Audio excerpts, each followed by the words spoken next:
Halo, selamat datang di kelas menulis novel bareng Dianavi dari Hasfakem. Oke, kita lihat ya. Jadi sebenarnya kalau kita menulis, kita bisa berangkat dari masalah, troubles. Pada dasarnya, premis novel itu adalah someone wanting something and having trouble getting it.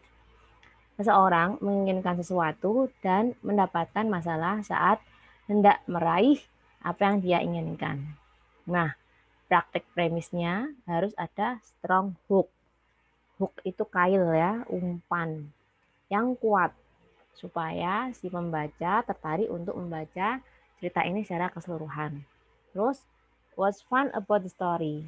Apa yang asik dari cerita itu? Apa yang lucu? Apa yang menyenangkan? Ya, apa yang fun? Story in single image. Jadi bayangkan teman-teman kalau lihat di bioskop itu ada poster besar kan, satu gambar yang dari situ kita bisa membayangkan cerita itu seperti apa. Terus stories heart, inti jantungnya cerita. Premis itu kayak gitu, inti jantungnya itu seperti apa. Story as movie one sheet. Jadi yang tadi itu ya, tadi single image itu artinya gambar, cerita yang bisa disajikan dalam satu gambar. As movie one sheet itu cerita yang bisa disajikan dalam satu poster film. Kemudian essence of promise. Jadi janji apa ya hakikatnya yang kita berikan kepada pembaca saat dia melihat promise kita. Nah, cerita itu ada yang driven by karakter, digerakkan oleh karakternya, dan bisa driven by plot. Jadi kita udah bikin plotnya dulu, cerita itu bergerak berdasarkan plot ya.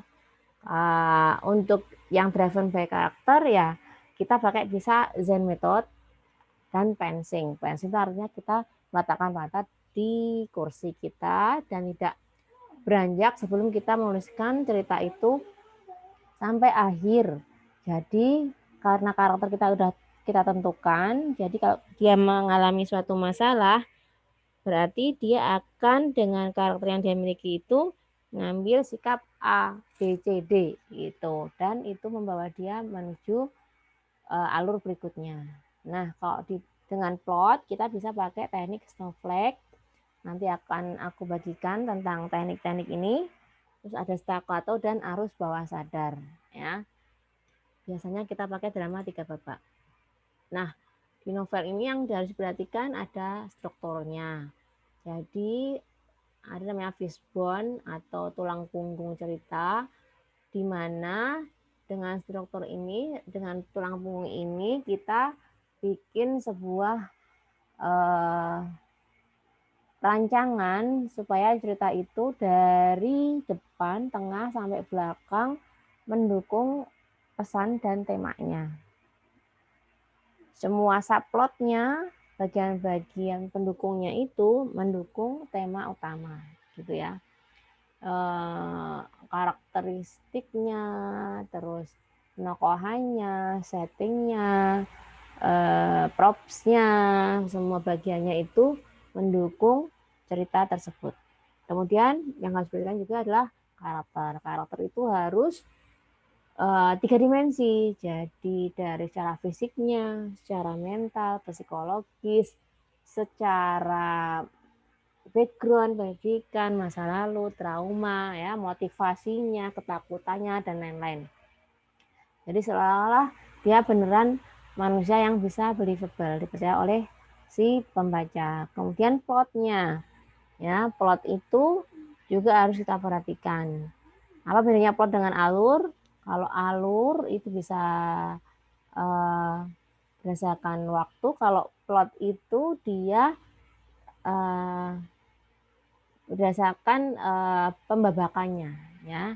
Jadi ada yang namanya trigger, ada rising konflik, plot point 1, plot point 2, ada klimaks ya, ada resolusi. Kemudian setting ini ada setting waktu dan setting tempat. Nah, terus ada genre atau macam-macam jenis novel.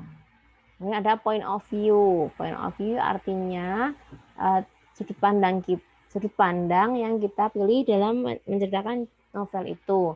Apakah dari aku, sudut pandang orang pertama, si tokohnya bertutur, atau sudut pandang orang ketiga, atau sudut pandang campuran bisa juga. Kemudian diksinya kita pilih kalau bisa yang tidak umum.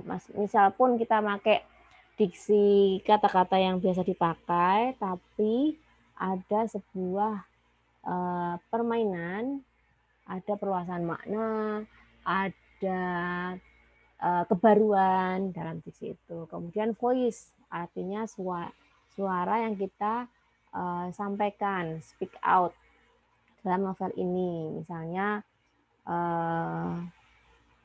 apa ya, voice itu gaya yang khas lah. Misalnya kalau kita baca tulisan-tulisan Pramudia Anantatur sama Pak Ahmad Tohari sama Mbak Dewi Lestari itu kan voice-nya beda karena mereka punya ciri khas tertentu yang sudah menjadi karakteristik masing-masing penulis. Kemudian gaya tutur. Gaya tutur ini juga harus kita pelajari seiring dengan kita sering berlatih, sering membaca, sering menulis, dan bereksplorasi.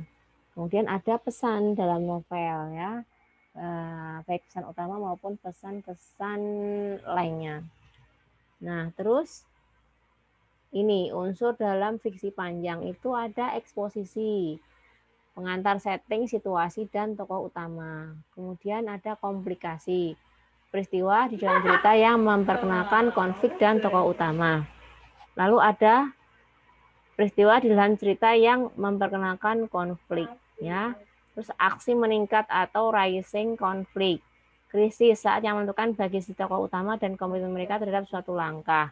Klimaks, titik minat tertinggi dalam pengertian konflik dan cerita yang mengandung aksi terbanyak atau terpenting dan penyelesaian. Bagian cerita di mana konflik dipecahkan dan moralnya.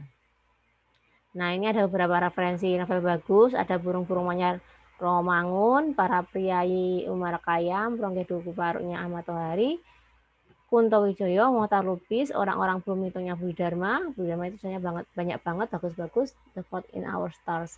John Green, Mbak Dewi Lestari punya series ya, novel-novelnya cakep-cakep semua. Ayu Utami, terus ada Amba Laksmi Pamuncak. Nah, ini kalau di novel Ronggeng Duku Paruk itu yang kuat narasinya, dieksplorasi tema yang kuat itu contohnya Supernovanya Mbak Dewi Lestari. Terus novel Wajah Gisam itu kuat di dialognya. Sementara novel-novel Michael Crichton itu ada kematangan riset. Nah, selanjutnya nanti kita akan bahas tentang seperti apakah cerita yang bagus.